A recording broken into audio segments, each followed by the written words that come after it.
Christina Sandhouse was just 7 years old when her entire life changed. My first seizure came in the summer of 1995. My dad noticed a small tremor in my ankle. The tremors progressed into seizures in a matter of weeks and months. The seizures eventually overtook my entire body.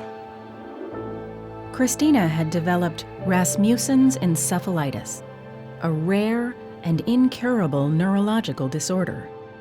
I was having over 150 grand mal seizures a day. Prior to getting sick, I was a very active child. I was the all-American girl.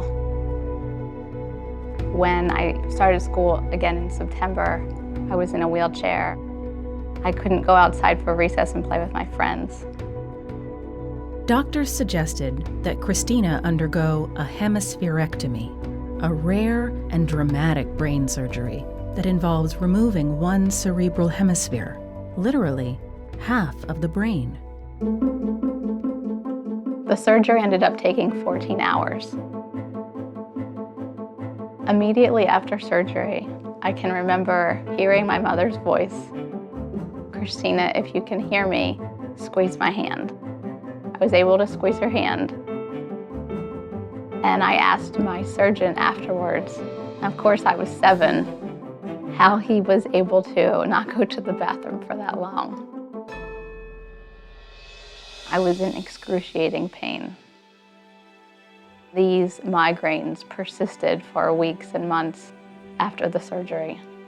And I was absolutely worried that I was going to lose who I was prior to surgery.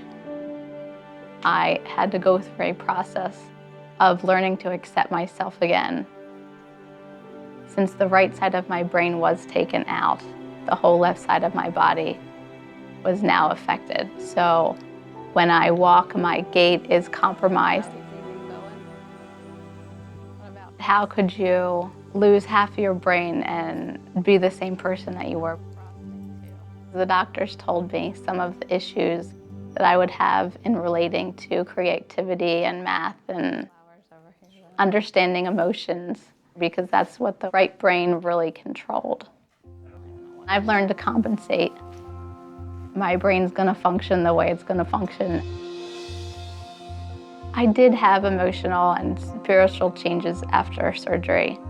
I was able to develop a purpose for my life.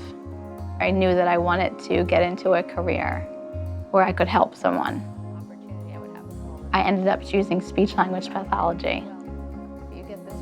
My work gives me a chance to give back to a world that I feel like gave me so much. I found my strength to get through the seizures from my mother and my father, who are an incredible source of support for me. If I could talk to myself prior to my surgery as a 7-year-old, I think I would say you're stronger than you know. You're going to have difficult times, but you need to find the strength within yourself.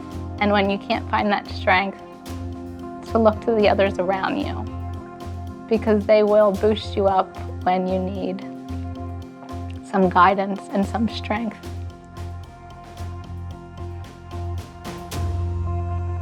I haven't had a seizure in the past 19 years, and that's something I am incredibly thankful and blessed to be able to say.